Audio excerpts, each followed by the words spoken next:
আসসালামু আলাইকুম। আমার নাম মোহাম্মদ আবুল হোসেন, সৌদি প্রবাসী।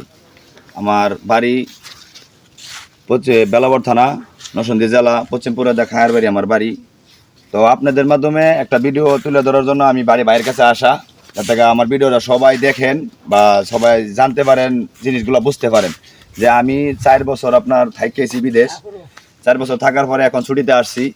তো বর্তমানে সৌদি আরবের যে অবস্থা, আশা করি সবাই বিদেশ যান। আমি বলতাম না যে বিদেশ যায়েন না, যাইবেন, কিন্তু বিভিন্ন কারণে বিভিন্ন কৌশলে দালালে খপ্পরে ফইরে আপনাদের টাকা পয়সা হাতে নিয়ে তারপর আপনাদেরকে সাপ্লাই বিছা দেয়। এটাই বাস্তব বলতেই যে আমি থাইকেছি, আমি আপনাদেরকে ইচ্ছে আমার মনে থেকে বলতেছি যে আপনারা যান, ঠিক আছে, যাচাই বাছাই করে তারপরে যান। এই 6 লক্ষ টাকা দিয়া সৌদি আরব যাওয়ার আমি মনে করি না যে যায়া দালালের খপ্পরে ফিরে যাওয়া আমার কোনো কিছু মনে করি না।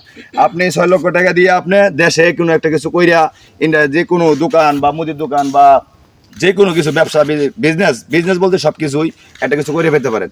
আর বিশেষ করে যাইবেন, ঠিক আছে, কিন্তু নিজস্ব লোক ছাড়া, নিজস্ব ঘরের ভাই বন্ধু বান্ধব ছাড়া বিদেশ যাইবেন না। যাইবেন যাতে যাওয়ার পরে যদি কোনো সমস্যা হয়, যাতে আপনি এই টাকাটা যাতে রিটার্ন ব্যাক করতে পারেন। কিন্তু দালাল নিব 6 লক্ষ টাকা, নেওয়ার পরে আপনার কাছ থেকে 3 লক্ষ টাকা আপনি পাইবেন না।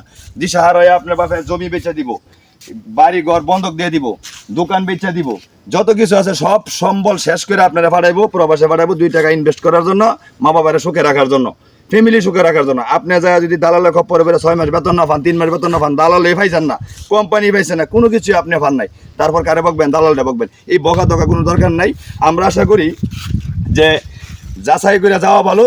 আর বিশেষ করে বিদেশ যাইলে সেই কোনো লোক বিদেশ যাবেন, যে কোনো একটা কর্মশিক্ষা যাইবেন। কর্ম ছাড়া বিদেশের বাইরে কোনো খাওয়ান নাই, কারণ লেবার সবাই লাগে না, লেবার কেউই নেয় না। কর্ম জানবেন, তারপর বিদেশ যাইবেন। যে আমি বলতে পারবো যে আমার এটা যদি একটা সৌদি আনা যদি বলে যে তুমি কোনো কাজ জানো, হ্যাঁ আমি কাজ জানি। কি কাজ জানি? এই কাজটা জানি, ঠিক আছে, তোমার কাজটা দিব। কাজ যখন তুমি সাকসেসফুল হইবা, তখন তোমার স্যালারি ভালো দিব, তোমার ভালো করবো। কিন্তু কাজ ছাড়া, ওই যে আমি গৃহস্থ গিয়ে আমি ক্ষেত লাগাইলাম, এগুলা নাই। এই যে আমি গাছ কাটলাম, এগুলা নাই। গরু পাললাম, এগুলা নাই। ওই দেশে বিভিন্ন কাজ, পয় পরিষ্কার এলাকা, পয় পরিষ্কার সৌন্দর্য, এগুলোর মধ্যে আপনার সবচেয়ে কাজ হয়েছে গিয়া বলদিয়া কাজ, লেবারিগিরি, রুম পরিষ্কার করা, বাথরুম পরিষ্কার করা, এগুলো হচ্ছে আপনার কাজ। কিন্তু সবাই যাইবেন যাতে এই কাজটা আমরা না করি।